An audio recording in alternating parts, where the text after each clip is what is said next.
fighter jets. They're big, they're loud, and they're pretty cool. So let's model one. This video here is the full time lapse of 3D modeling the Lockheed Martin F-16C Fighting Falcon, one of the most iconic fighter jets ever made. This video is a bit experimental compared to the rest of the content on my channel so far. Instead of being a tutorial, this video will primarily be a time-lapse on the full workflow of this F-16 model from start to finish, including the modeling, texturing, UV unwrapping, and rigging process, all of which should be timestamped down below. I will pop in and narrate some segments of the video to discuss about specific things I find interesting. And if you folks have been wondering about where I've been for the past year, don't worry, I'll talk about it at the end of the video. Without any more holdups, let's model a fighter jet. Alrighty, jumping into the modeling section, I had all of the concepts set up. I used a mixture of real-world concept and an artist rendition, which I found on Reddit. Although I believe the origin of this image is from a funny Russian site with a bunch of aircraft references. I'll put that in the description. But I started off by blocking out the nose, taking advantage of the cross-sectional areas that were available in the reference image. But what I did found pretty quickly while modeling was that the reference I was using, the drawing reference, is really awesome reference, was not perfectly orthographic. Therefore, all of the views that were available on the image didn't align perfectly, or at least with the way I set it up. It could be just the way I was setting it up and I didn't set it up well enough. That being said, because I assume it wasn't perfect, I decided to follow the side view as my primary references, meaning if the top view or front view reference didn't align perfectly with the model, I didn't mind so long as the model aligned with just the side view. And that philosophy would go on for the entire model after this first section here. But there's nothing much to say for this first segment. It was just basic modeling, to be honest. You may notice that I block out the canopy a little bit. The canopy ring, namely. That is mainly so I have an idea of what to model for later. That being said, you guys probably watched this video to see me model, not yap. So I'll go quiet for a bit and enjoy the footage. Cue the Ace Combat music.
Okay, hopping into this next segment here is where I started modeling the canopy. The first thing I did was duplicate the edges of the canopy ring that I already worked on earlier in the model and started filling the faces in between those rings, blocking them out with a few loop cuts followed by more filling. It ends up coming together very, very nicely. The reason I like to do canopies in this method is if there's any discrepancies with the topology, it is isolated from the primary fuselage mesh. I don't really have to worry about how the loop cuts, if I decide to add more loop cuts on this canopy so it's, say, a bit more detailed than the fuselage, it doesn't have much effect on the fuselage topology itself. So it's pretty cool. That being said, though, after that I started modeling the air intake of the F-16. You see me adjusting the references a bit as I started to find out more inconsistencies with the reference and how I was setting up the reference. This segment was a little complex, especially joining it with the fuselage, but it wasn't a big deal. This part would come back to bite my ass later when I start doing the rigging because of how the landing gear, the front landing gear, start clipping into it, but I digress, that's for later.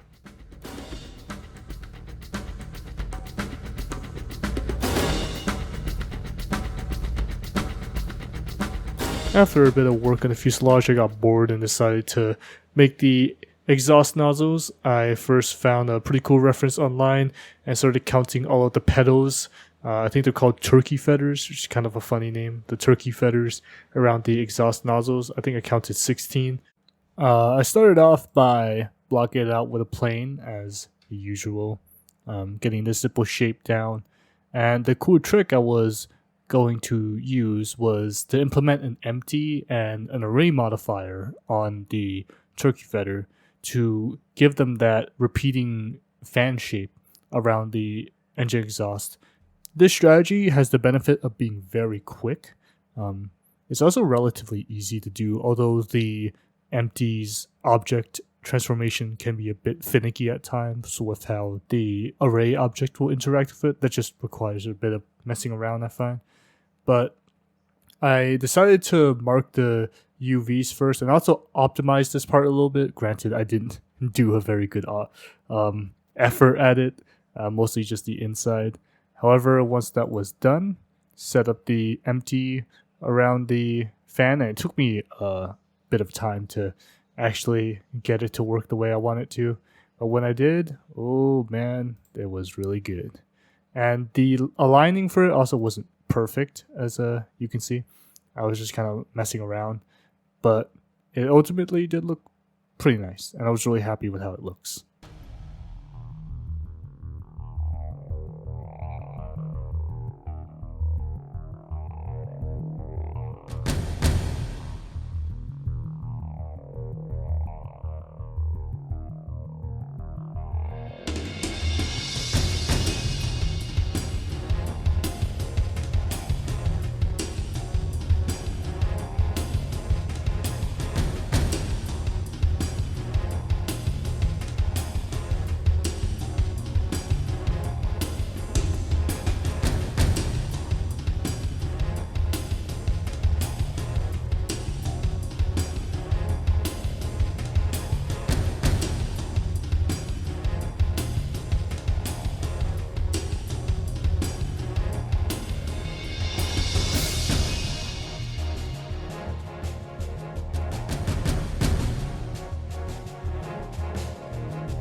Alrighty, at this segment of the modeling video, I started working on the control surfaces of the aircraft, and I did a major fuck up here with the control surfaces on the wing of the F-16.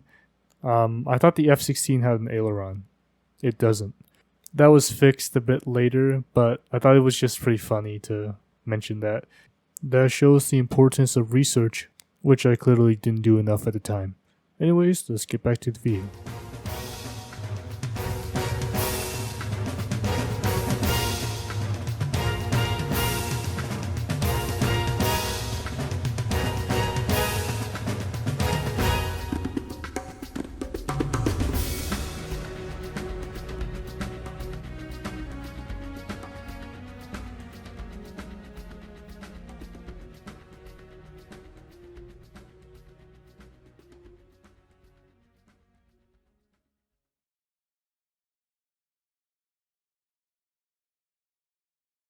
At this point, the model's frame is relatively complete.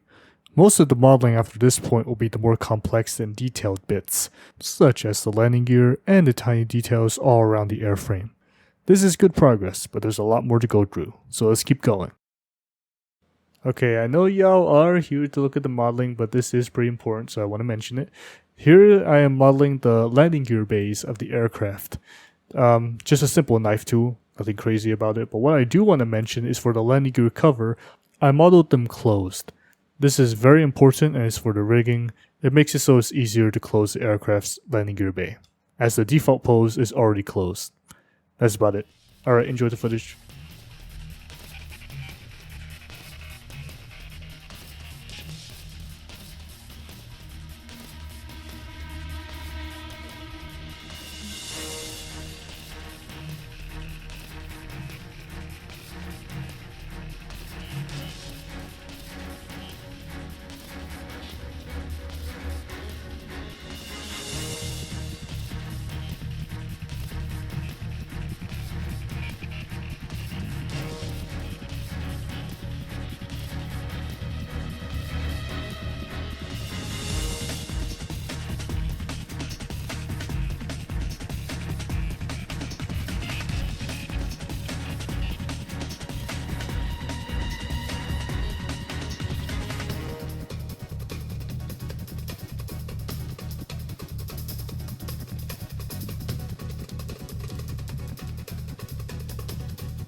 Alrighty, back again. I want to stop here to just mention that this next segment that you're about to watch is the modeling of the hind landing gear of the F-16. It was by no means perfect. The goal I had in mind wasn't to have a perfect real-world accuracy, but rather to have it look detailed enough that it's passable. Which is why you may see some of the references on the side there are actually model kit references. Those little plastic kits that you put together and paint.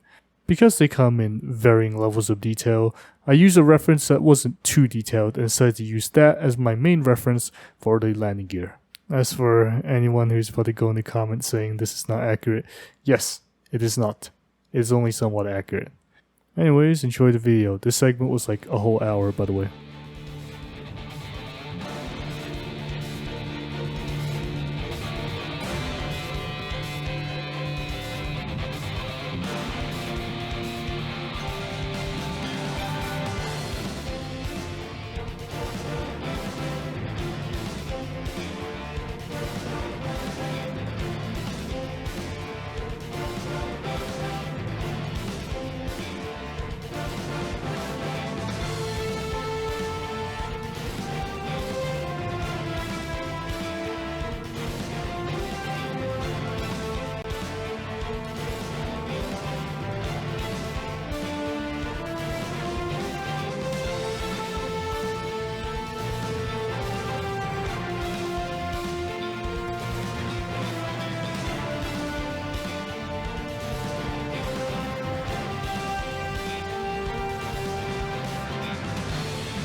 At this point in the video, I started working on the pistons for the front landing gear cover.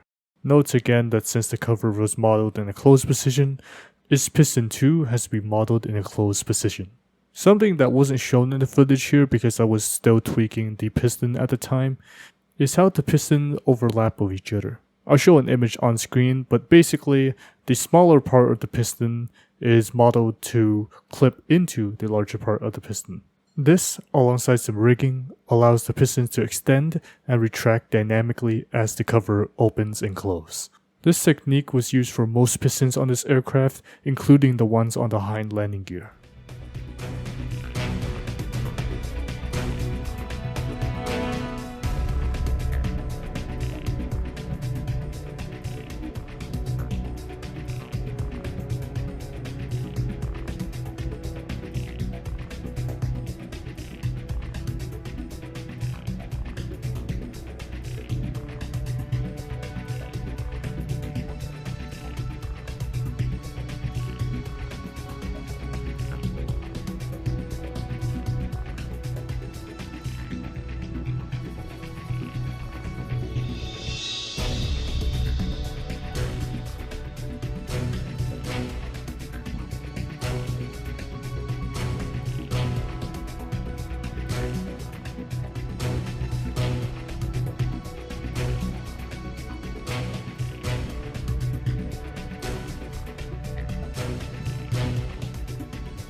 That was a lot of modeling.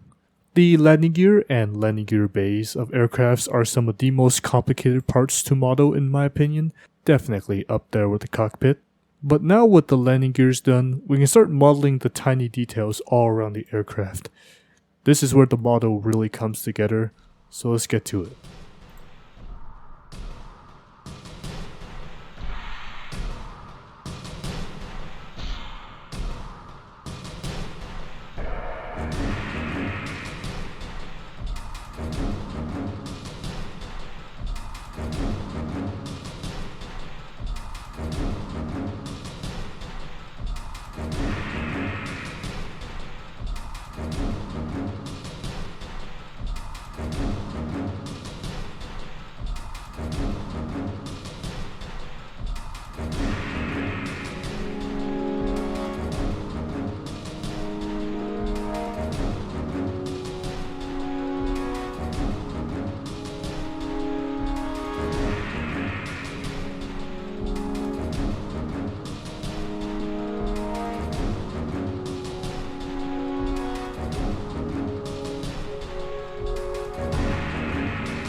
Alrighty folks, that took quite a while, but here it is, the finished F-16 model. It is by no means perfect, but I am very happy with this result. Now, we're not quite done just yet. We have to do the part that no one likes, the UVs. While it is pretty boring and tedious, it is a necessary step before texturing can start. So let's get that done. Going into the UV section, the first thing I did was made a 4K texture map with a simple UV checker design just so I can read off the resolution as I unwrap the model. And then came the very long part, placing seams. Overall, for hard surface models like our F-16 here, it requires a lot more seam and a lot more UV work compared to organic models, something like a dinosaur. So this process took a lot longer than usual. After we're done placing the seams, we will unwrap them into our texture map. While Blender is great at automating a lot of the UV process, we will most likely have to place a lot of the UV's island manually to get as much resolution as possible. Anyways, this is a time lapse after all, so enjoy the process, and I'll see y'all again in a moment.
Okay, at this point in the UV process, I realized that the amount of details I want in this aircraft exceeds the amount that one 4K map can provide to every part.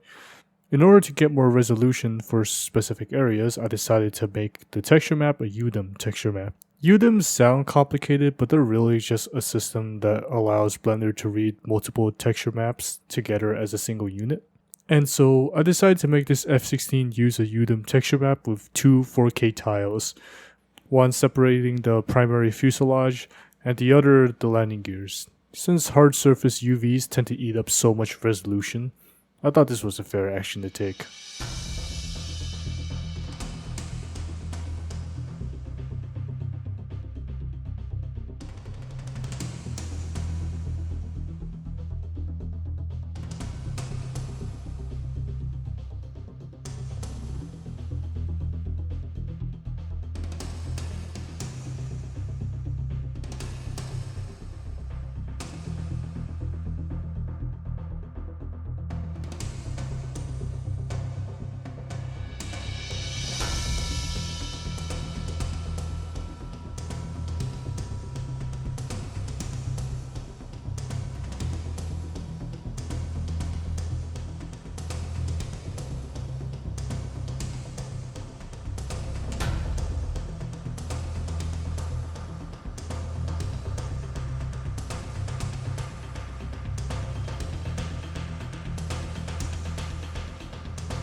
Alrighty folks, the UVs are done.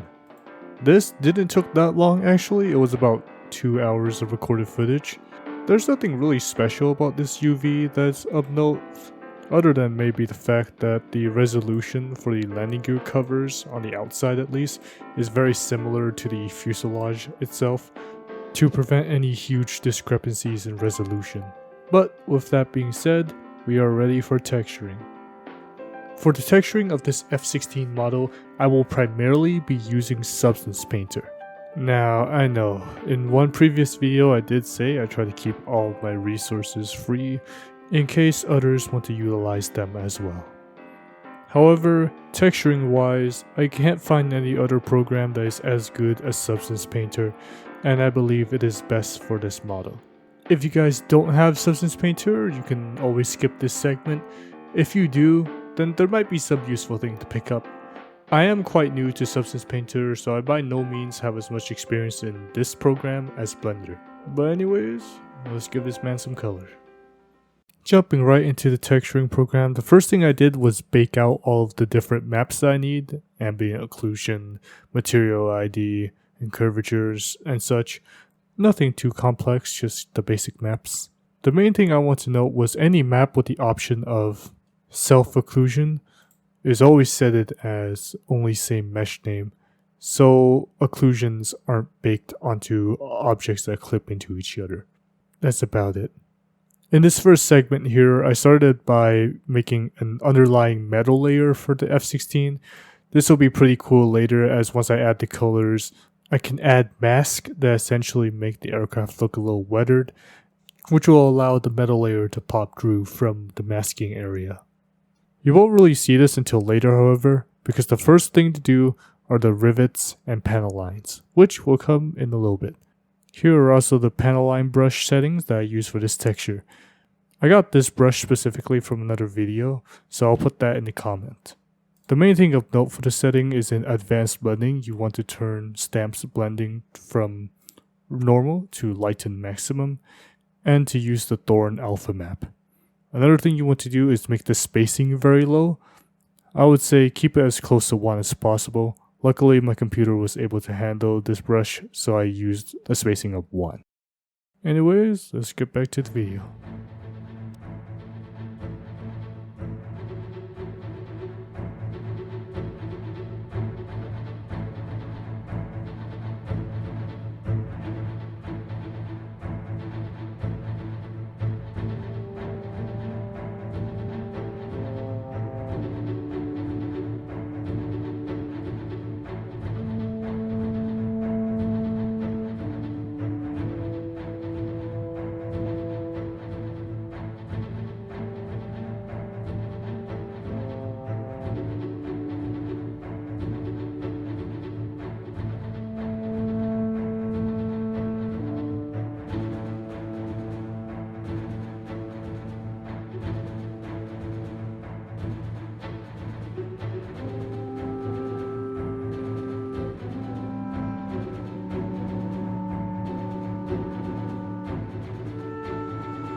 At this point in the texturing process, I started working on the rivets on this aircraft. I was unsure whether I wanted the rivets to be in a positive height or negative height at first, so you see me switching around a little bit there. Ultimately, I went with a negative height, similar to those you would find on model kits. The main reason is this would help when making the procedural weathering, as the rivets themselves will be darker in colors. These rivets and the panel lines were the longest and most time-consuming part of this texturing process. However, these layers will primarily be used as micro details for the weathering later on in texturing, which is what will really make the model pop out. Anyways, let's get back to texturing.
This is when the textures really come together.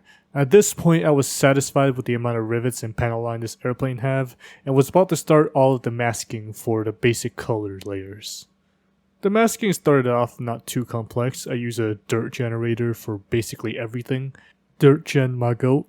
For a lot of the mask option, I would go down to the micro details and turn on micro height, using an anchor point I added on the rivets and panel line mask to act as micro details for the procedural generation. Additionally, I would start duplicating the base color layer to add slightly different colors. Each of these layers oftentimes had the same masking as the previous layer before them, enhanced by additional smart mask. A tip I would give you guys for the masking is try to use different layer types in the masking, such as multiply or linear dodge, to essentially build upon the mask and make more interesting mask off of it.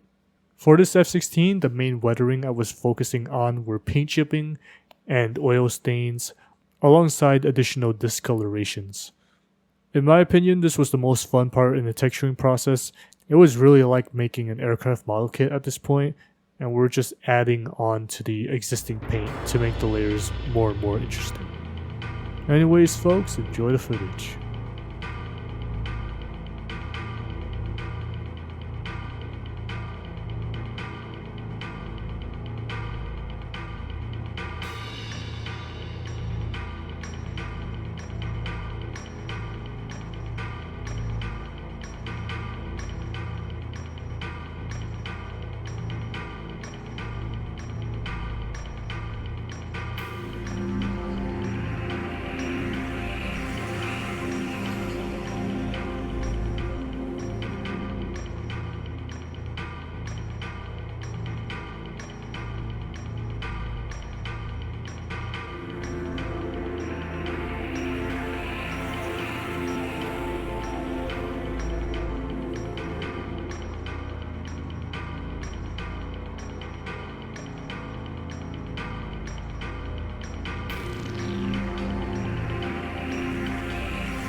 With a bit of work, the texture is done. I'm really satisfied with this texture. Honestly, I think the fuselage is really nice. You may notice that the canopy doesn't have any texture here, or at least it's just a simple blue color. This was changed later to a black color, and I use a Fresnel node in the shading editor in Blender later in development to get a decent looking color on it. I'm really just making excuses to say that I didn't want to color the canopy. The texture was also altered a little bit off camera. The color I decided to go with was the Hills Air Force Base two-tone gray for this F-16, and the lighter gray section towards the nose is actually not painted properly on this model. The gray is actually a little bit further back, closer to the gun ports. But that was changed off camera, so if you see any discrepancies with the textures here and later, that's what was changed. Anyways, with the textures done, we are ready for rigging. This is the part in development where we give the planes its bones, which is a horrifying thing to say, but in modeling term, it allows us to move and animate the aircraft, which will be very important. So, without any more holdups, let's get to rigging. Jumping into rigging here, the first thing I did was add an armature. This rigging is a little different from the ones that I did in my video. Instead of having a control bone, the control bone is just called main, and it is the center of mass of the aircraft and where all of the rotation will act upon. After main was done, the control surfaces were the second things that were made. To align the bone with the axes of rotation of the control surfaces, I used a lot of the technique in the Striker video where the cursor was used as a point of reference to place the control surface bones where they should be. For this model, this technique was used for basically every bone that requires precise locations, namely the control surfaces of course, but also the landing gears and landing gear struts. You may also notice that early on in this segment, I decided to segment out all of the turkey feathers on the engine nozzles and all of its other components into a lot of parts because, as foreshadowed by the intro, each one of these nozzle pieces will need a bone, and putting them into separate parts just help weight paint them a little easier. I experimented around a bit, but in an effort to keep the bone count a bit low, the inner nozzle segments were separated into chunks of 2 instead of singular units. To make animating this plane a bit more manageable, a lot of what I like to call controller bones was added later in the development process, mainly for the turkey feathers and landing gear, where a singular bone can manage a complex set of animations. Additionally, for the piston bones on the landing gear cover and the landing gears, a simple damp track system was used so that the piston bone can retract and extend, as mentioned during the modeling portion of the video.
At this point in the modeling, I was adding some of the simple IKs for the front landing gear here. And I was working on the IK for the straight landing gear linkage or strut, I'm not sure what it's called. But I was experimenting a lot with this. I kept messing around and I simply couldn't find a way for it to work. I think the main reason was because the strut was completely straight Blender didn't really know how to curve the linkage properly, so I ended up just not using any IKs for it and animating it manually. I remember watching a video of another modeler making a rig for an F-16, and he also gave up on this exact part and decided to work on that linkage rig manually. Which I think is pretty funny that both of us had the same issue and came to the same conclusion. I'll put that video in the comment, by the way, it's a pretty good one. Anyways, just keep adding bones, folks.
This segment was by far the longest in the rigging process, and that was painting all of the weights onto the airplane.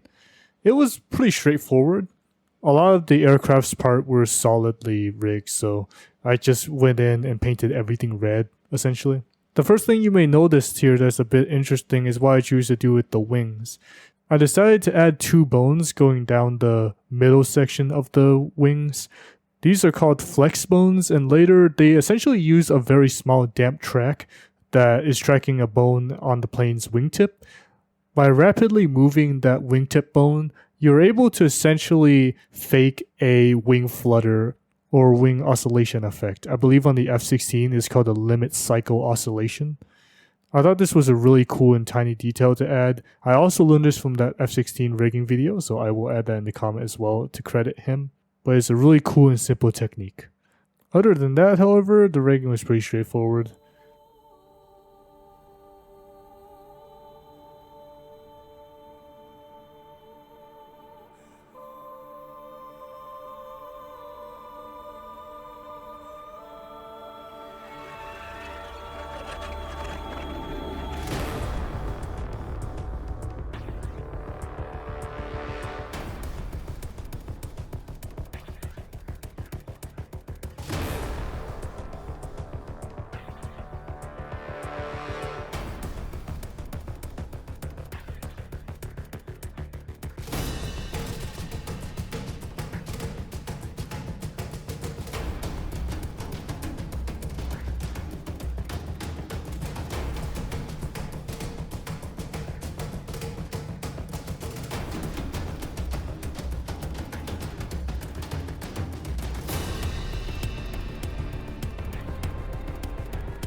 At this point in the rigging, I started working on the turkey feathers, and yes, I had to go through each and every one of them and manually paint in the weight for each turkey feather. That was not fun. This took like a while for all of the exhaust nozzles. After rigging that though, I started messing around with the rotation in pose mode, which was pretty nice with just a few changes to the bone row. But it wouldn't really be ideal to animate every single one of these exhaust nozzles at once for any given animation. So I wanted to make a system where a singular bone can control all of them, which isn't too difficult. The first thing I did was add that bone, of course, then add a custom shape for them. I went with this spiky circle, I think is a nice designation for it. I then started adding transformation modifiers onto each and every one of the exhaust nozzles. All this modifier does is it essentially allows you to map a specific transformation from one bone to another bone with another type of transformation for that bone. So essentially, I can scale down one bone while at the same time the other bone will start moving in the y-axis or something. For the exhaust nozzles, this was a little simpler. I mapped the scale from the newly made controller bone into the rotation of the exhaust nozzles. I think it was the x-axis. This technique is absolutely amazing, and I reused this exact technique for the stick controller on the plane as well. But instead of mapping scale to rotation, it mapped rotation to another axis of rotation. This is really cool, and I use it nearly all of the time when I'm rigging hard surface characters, so I recommend you give it a try. Anyways, let's get back to rigging.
By this point in the modeling process, basically all of the basic bones are done.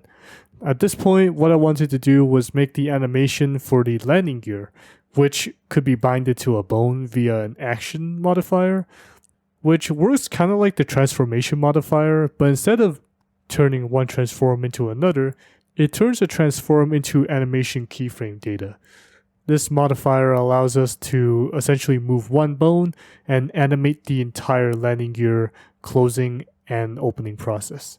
This was really awesome. I will link the reference I used for this landing gear's closing and opening in the description. Anyways, folks, we are almost done with the rigging. Let's get to it.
Okay, so this is kind of awkward. I don't really know how to segue into this segment, but even though the rig is done now, there's one more thing I wanted to add, which are the decals.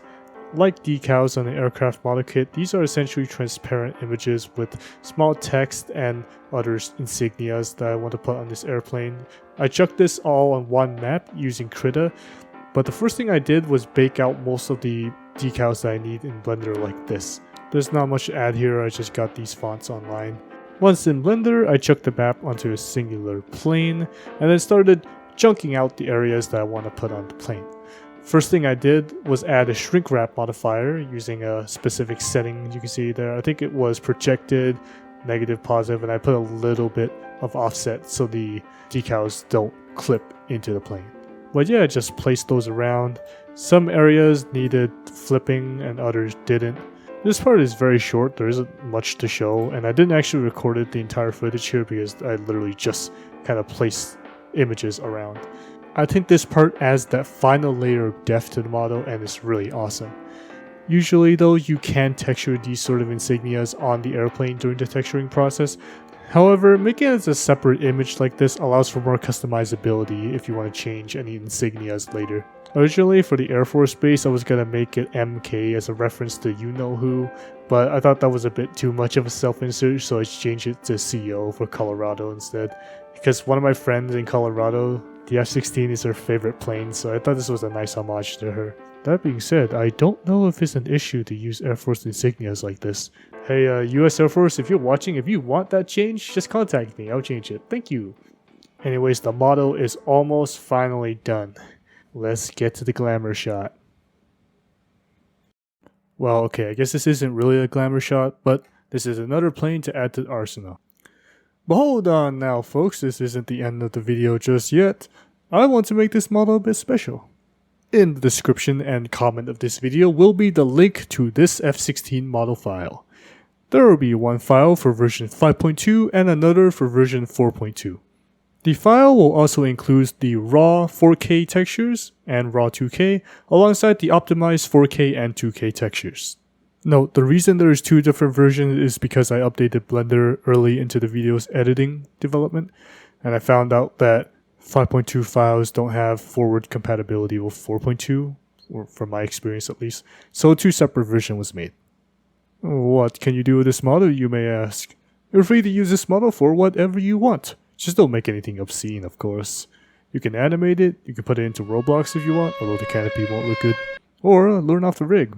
Whatever helps you in your Blender modeling journey.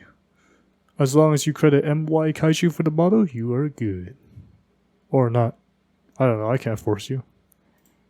Anyways, what will I do with this model? Well, about that.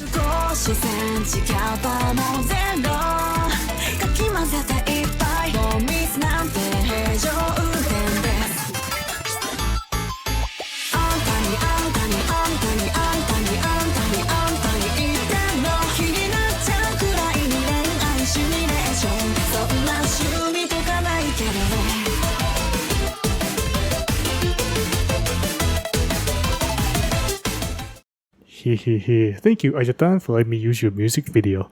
Original song I'm Talking to You by Pinata. Both of their channels will be linked down below, including Ayatan's remake. Her music are awesome. Well, folks, I think that about wraps it up for this video. So, where have I been?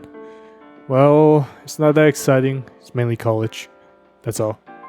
I'm currently going into my second year for aerospace engineering, and as you can imagine, it is very time-consuming. I like the course, however, and I'm looking forward to what future this major will take me. What about modeling, you may ask? Well, I'm still around, evident by this video. I'm currently taking commissions for Roblox models as a side job outside of my real job to help my parents, but also to pay for college. The reason I went off for so long is mainly due to the lack of motivation for any videos, but also from the extreme amount of time college consumed. You can imagine how much of a difference it was going from high school to college. I hope to upload more videos in the coming year, however. Maybe more on modeling, or maybe even a Roblox tutorial again, I don't know. Initially, I wanted to stop supporting Roblox with personal content due to all of the drama surrounding it, but over the past years, I've changed my mind on it. A little bit. All I want to do with the content on this channel is to inspire and help others who want to make models. I was inspired by many too when I first started modeling God knows how long ago. And in their footsteps, I hope to do the same, even if it's on a much smaller scale. So you know what? Screw the degenerates. I'm making money off of fucking Roblox modeling. And if my video can help you guys to get money too, then hey, maybe I'll stick around. Make this crumbling platform a little bit better. That being said though, I want to branch out for more content, as shown with this video. More showing of what I can make with Blender, and also what can be learned from each video. I'm not sure when the next video will come along, or what it'll even be. It'll probably not come for a long time though. Maybe I'll keep posting updates on my community notes. I've been branching out to more hobbies, such as aircraft model kitting. Ooh, look at this cool MiG-21, my goat! well, whatever it may be, know that I haven't forgotten about you guys, and thank you. Thank you for giving me an audience for my videos, and of course, thank you for watching. It means a lot to me, it really does. And again, thank you to Ayatan for letting me use her music video. Well folks, I'll see you around. Have a good rest of your day, friend.